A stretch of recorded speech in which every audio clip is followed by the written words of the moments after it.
Welcome to the SM Way podcast. My name is Christy Gajewski. I am the Director of Instruction for the School District of South Milwaukee. And today we are going to talk a little bit about math. For the last few weeks and a couple of months over the year, we've talked a lot about literacy because we had some policy and law changes at the state level, and we wanted to make sure that the community was well informed about how we were progressing toward implementation of that law. However, we do want families and community members to know that all is not lost on the other subject areas. We've also talked a little bit about STEM and CTE, and we will get to eventually social studies, but today we want to talk a little bit about our math instruction at the K-8 level. So today I have with me three guests at our math roundtable, and those three guests are Andrea Velasquez and April Sturbin and Mary Beth Bouchard. I would like to pause for a moment, allow them to introduce themselves. Okay, I'm Andrea Velasquez. I've been in the district for 8 years. At the middle school, I taught 7th grade for 6 years, and I've been in a coaching role now for 3 years. I'm April Sturbin. I am in the 4th year in South Milwaukee, and I was at Lakeview as an instructional coach, and now I am at Blakewood as an instructional coach, and this is my 2nd year. So my name is Mary Beth Bouchard. I've been teaching in South Milwaukee for 25 years. First grade for all of that time, except a little stint where I was 1st and 2nd grade together. I've been involved in the math leadership team in the school district for many years. I've also been mentoring. I've been involved in technology and just a lot of anywhere I can help, I am there. Awesome. Thank you so much for being here.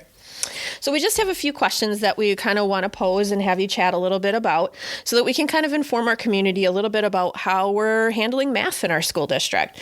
So from your perspective, what are some of the biggest skills that kids need to have related to math in elementary school or middle school?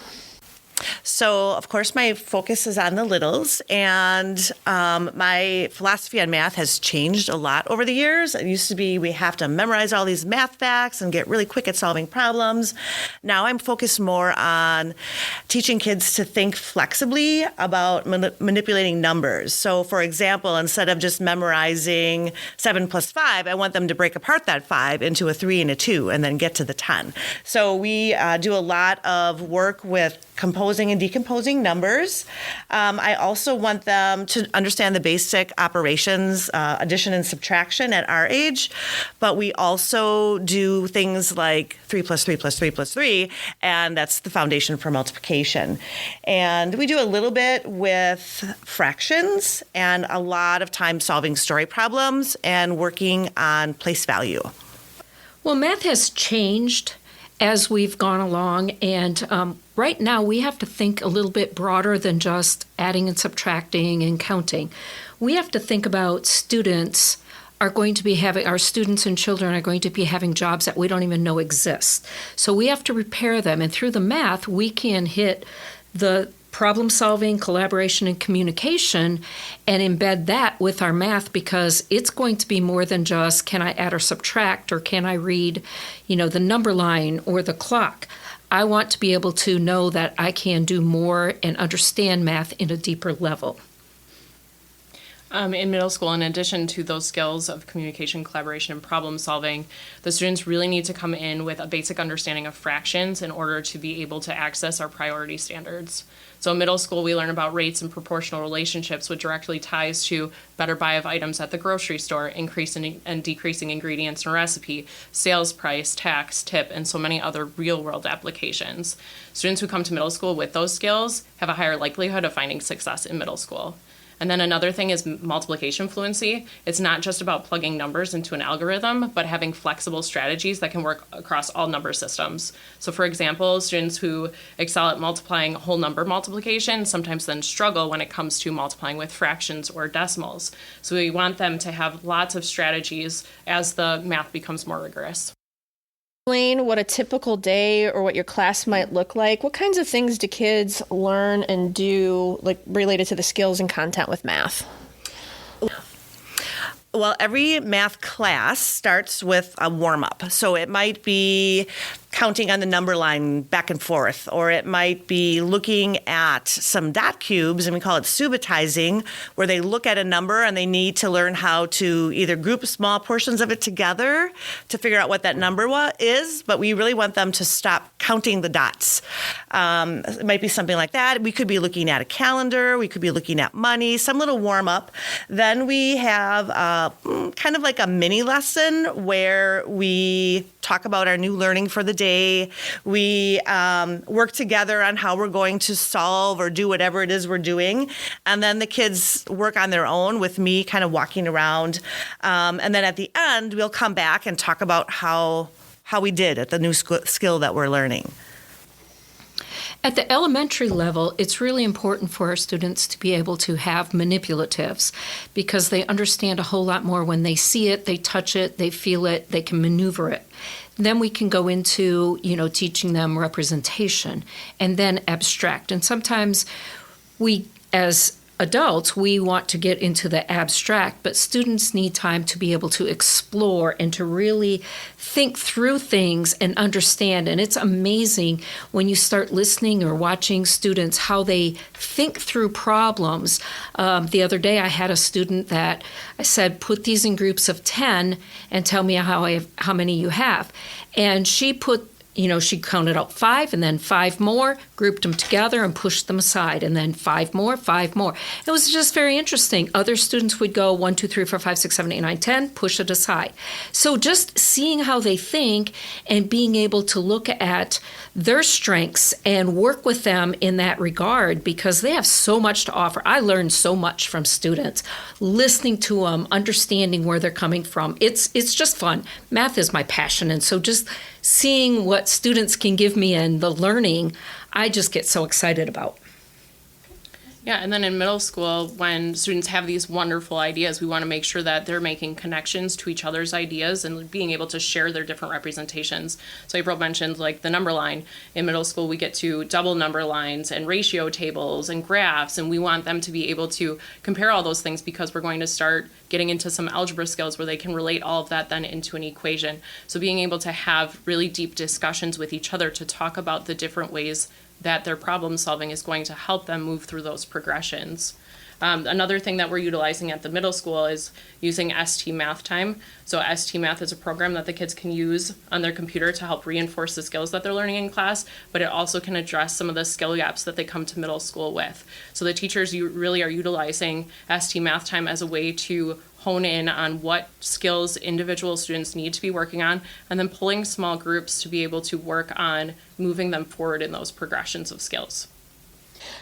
When we've talked about literacy, we've always kind of grounded our conversation in the standards, and we talk a lot about the standards with our staff. And interestingly, there's always been this in the last, decade when we switched to Common Core, people thought new math, Common Core math, and that really was kind of a myth. But can you talk a little bit about the standards and how you use the standards to guide instruction, what to develop criteria so kids know they're successful? What kinds of things do you do? And if I was a parent visiting the classroom, what might I see? Okay, so any math lesson will have probably several standards attached to it, but I tried to get the students to focus on 1 or 2 of them, and I put them in student-friendly language. So, for example, we're in a geometry unit, so I will say to them, we are learning to compose and decompose shapes, and then they'll repeat it to me, and then we'll talk about what do these words mean. And then as the lesson is going on, I might see kids getting off track, maybe just playing with the shape. So I'm like, okay, everybody, let's stop. Let's talk again about what are we doing here. And then, as I mentioned before, when we come back to the end of our lesson and we're looking at our work, I want to see are we successful? Did we do this? And as I'm planning my lesson, I'm taking into consideration the standards and how I can help the kids get to mastery of that standard in that lesson, or maybe not till the end of the year. It kind of depends. One of the things I want to clarify is that standards are just the set of skills that is expected for students to learn each year. And it's a scaffold. So by the time they graduate from high school, they have reached mastery of all the skills. So sometimes the Common Core kind of hit it wrong in people's minds. And also new math is, I hear that come up as new math. It's not really new math because 2 plus 2 always is going to equal 4. It's a matter of the new math more of like, we want to look at it as more of a deeper understanding of the math. It's not you do it because I told you these are the skills, but I want you to know why and how to be flexible with numbers and all the deeper understandings rather than just, I did it because the teacher told me to do it this way. There's more than one way to get to an answer. And students just have incredible thinking when they start thinking outside the box and they have fun with numbers and different things. Just math can be a lot of fun. In addition to the Common Core standards, where we're using that to create learning goals for students and help them progress to that mastery, like April talked about, we also have the standards for mathematical practice, and that can be used across any content in math, where it's really more about that problem-solving piece, where students have to make sense of the problem, reason abstractly, create arguments and critique the reasoning of others, model, use appropriate tools, attend to precision, look for structure, and come up with patterns that they're seeing in the math. And ST Math, that like we talked about before, it hits all of those things because the students have to figure out how to solve the problem, and they have to come up with tools to solve, and it's a great way to help them build those skills. So sometimes we hear students say, well, when am I ever going to use this in life? Well, maybe you won't do that specific equation in your life, but it's going to help you be a problem solver. So what advice would you give to families that might be concerned about their math skills and the need for improvement? So in my opinion, the best way to learn math is to do math. So find ways to do math as a family, whether it's board games, card games, have your kids help you with cooking, money management, shopping at the grocery store, all those real life applications where they are doing the math part for you and with you is going to help them become stronger in mathematics. And then when it comes to the homework piece, feel like teachers are there to answer questions. Like, reach out to the teachers. We want the questions. Have the kids circle the problems that they're confused on, bring it back the next day so it can be a really rich discussion as a group. Well, please, please, please play board games with your kids. Play Monopoly, play anything with dice, anything where they're counting on a board. That counting is so important. If it's a rainy afternoon and you're looking for something to do, pull out a jar of dried beans and have them count. Ask them, what would be a more efficient way to count this? Could I group them in tons? And as they get throughout the year, maybe they can start grouping in 50s. Or if they're a little older, you could find things like boxes of Band-Aids and see how they're grouped, and just counting. Counting is the most important thing to do with them. Also recipes, talking about the weather, talking about the calendar, just daily life. Where is math? If you're grocery shopping with them, kids don't really see money anymore, so it's great to talk to them about, hey, we're going to buy this and this, and we have $10. How is it going to work? And obviously, you're putting it at their language and their skill, but math is everywhere, and they really need to start seeing that. I think the first thing you can do with your student or your child when they come home is to have them explain to you what they're thinking. And I think once they start thinking, then you can go, oh, that's the way that, okay, we're coming at it this way. We don't expect everybody to be very having a math major. However, we do want to give students the opportunities to be able to think through things in a little deeper level using their problem solving, and that the communication is really, really important, because if you sit back and listen, you learn. Like I said, I listen to kids and I learn from them. It's like, oh, that makes sense. I never thought of it that way, and I'm still learning new things. Some of the other things that you can do at home, the old-fashioned board games, those are so strong in strategies, problem solving, probability and statistics. I think with our technology that has become so evident every place you turn that we're forgetting about some of those things that we used to enjoy as kids. And so having a chance to work with board games, I know that I taught my son how to add large digit numbers, like six-digit numbers with six-digit numbers, playing the game of life. I kind of tweaked it a little bit and teaching him how to, add these numbers together. And so there's a lot of things you can do with board games. Playing cards, you've got the algebraic symbols, you have counting on, different kinds of things that you can do with dice, probability and statistics, that's a huge one. Also teaching them concentration, patience, discipline. We've rolled a whole lot into that. I also have some of the things that we forget about are puzzles, jigsaw puzzles. That is problem solving. That's geometry when you're talking about rotating it, logical thinking. Analog clocks. I was laughed at in Target when I was by the clocks and I was teaching my niece about Roman numerals with an analog clock and showing that, it's like, Ava, can you see that this is, this is a 1, this is a 2, and buying a clock and setting it right next to my son. That way he always saw those Roman numerals and then he could relate it to to the numbers and get curiosity built up for him. Money, like Andrea said, having them figure out tips, having them count change at the elementary school, giving them just a few coins, let them identify what the coins are. These are all huge things that can be helpful that you can do right at home. Baking is another thing, fractions. Huge thing on fractions, but even knowing temperatures and 9 by 13 pans. I used to give projects to my students of during Christmas time, I want you to bake something with your parent, then come back and write about it. And they had to kind of write what they made. And one of my students was an ML student, multilingual, and he said, I made a turkey. And I'm thinking, okay, well, what did he use for fractions? And I'm thinking in my head, I'm like, what math did you do? He says, I had to make sure the pan was big enough, and so he described the dimensions.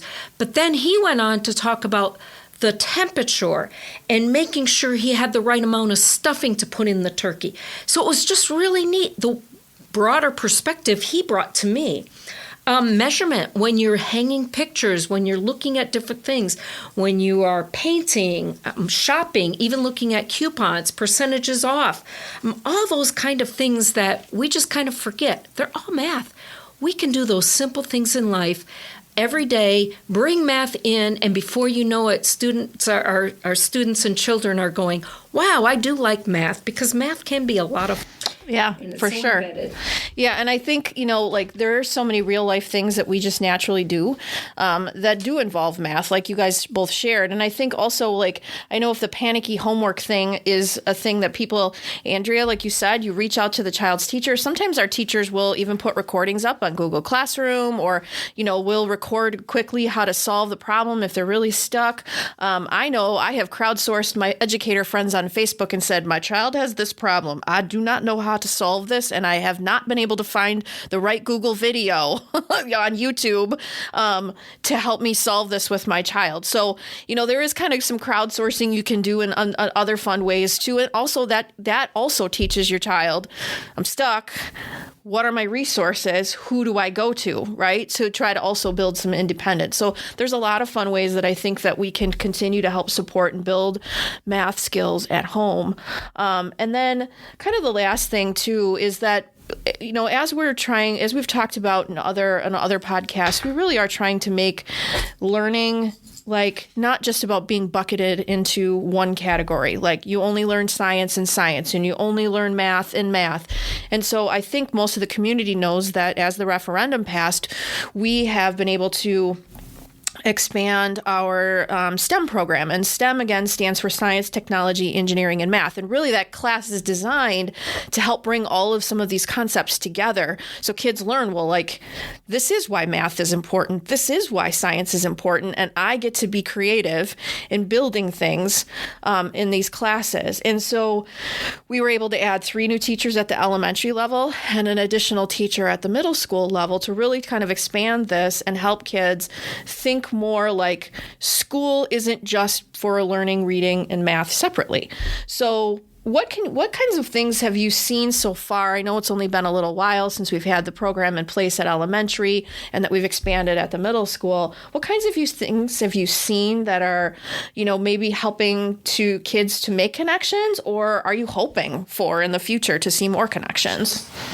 I know in middle school, they have been doing a lot of coding programs, which directly relates back to some math skills.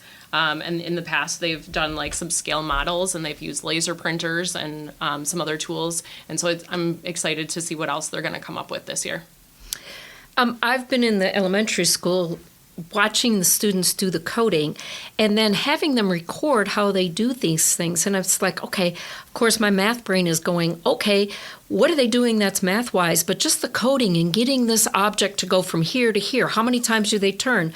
How often do they turn? Do they rotate? Is it right, left? And then it's just the repeat and the patterns, and it's just amazing how much it's embedded in, and the students are just loving it, asking me to go back and listen to the recording and watching what they're doing and showing me what they are doing in there, making the beeping sounds or whatever it is that they're doing, or the light turn on, and it's fun for them to have that added bonus of the STEM lab. Definitely. And I think it'll just increase as the more and more, we kind of started with shifting some of our, family engagement night to a STEAM program, which just adds the arts into that, because there is definitely art when you get into engineering and graphic design and things like that. You have to use math, but you also have to be creative in some of those spaces for people.